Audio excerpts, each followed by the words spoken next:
5ই August মুক্তিকামী জনতাকে ঢাকার উদ্দেশ্যে রওনা হওয়ার জন্য আমরা আহ্বান জানাচ্ছি।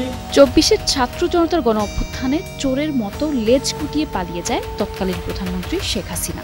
ফ্যাসিস্ট আওয়ামী লীগ সরকারের পতনের 9 মাস পর দেশ ছাড়লেন 2 মেয়াদে দেশের প্রেসিডেন্টের দায়িত্বপ্রাপ্ত আব্দুল হামিদ।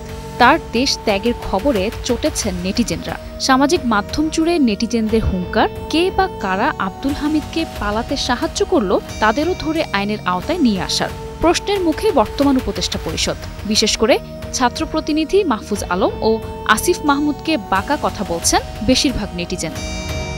তবে নিজের অবস্থান ব্যাখ্যা করে ফেসবুক পোস্ট দিয়েছেন বৈষম্যবিরোধী ছাত্র আন্দোলনের মাস্টারমাইন্ড মাহফুজ আলম। কৈফিয়ত কিংবা বাস্তবতা শিরোনামে দীর্ঘ পোস্টে তিনি যেমন ক্ষোভ প্রকাশ করেছেন, তেমনি সরকারের মধ্যে অনেকটা কোণঠাসা আছেন বলেও ইঙ্গিত দিয়েছেন। অভ্যুত্থান পরবর্তী প্রশাসনিক বাস্তবতায় নিজের হতাশা আক্ষেপও প্রকাশ পেয়েছে ওই পোস্টে। পাশাপাশি এই ঘোর অমানিশের মধ্যে কি করতে হবে সেটিও উল্লেখ করেছেন তিনি। এছাড়া ডিসেম্বরের পরে রাজনৈতিক দলগুলো যে আর সরকারকে সহযোগিতা করবে না সেটিও পোস্টে উল্লেখ করেছেন তিনি। ডেডিকেটেড ছাত্রকর্মীরা ক্রেডিট, দলবাজি আর কোরামবাজির খপ্পরে পড়েছেন বলেও আক্ষেপ করেছেন উপদেষ্টা। ফেসবুক পোস্টে মাহফুজ আলম আরও বলেন, বাম ডানের কালচারাল ক্যাচাল জুলাইকে দুর্বল করেছে এবং শাহবাগ শাপলাকে চিরন্তন করে তুলেছে। ডানপন্থীরা ভুল রাজনীতি করেছেন এবং নতুন বাস্তবতায় আবেগের বশে প্রতিক্রিয়াশীল ভূমিকা রেখেছেন। বামপন্থীরা প্রথম থেকেই সরকারের প্রতি স্কেপটিক্যাল এবং অভ্যুত্থানের পক্ষে জোরদার ভূমিকা রাখতে অসফল।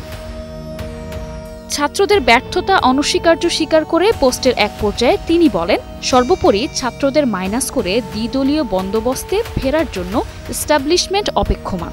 ছাত্রদের পরিপূর্ণ অসহযোগিতার মুখে ইতোমধ্যে ফেলে দেয়া হয়েছে। এদিকে মাহফুজ আলমের পোস্টে মন্তব্যের ঘরে নেটিজেনরা তাকে পথ ছেড়ে ছাত্র জনতার কাতারে আসতে আহ্বান জানান। কিন্তু নাহিদের উদাহরণ টেনে মাহফুজ আলম বলেন, নাহিদ নেমে যাওয়ার পর কার উপকার হয়েছে জানাবেন। আবার অনেকেই মনে করছেন এখনই সরকার ছেড়ে দেয়া অনুচিত হবে। নিশা আলম, নিউজ ডেস্ক, 21 টেলিভিশন।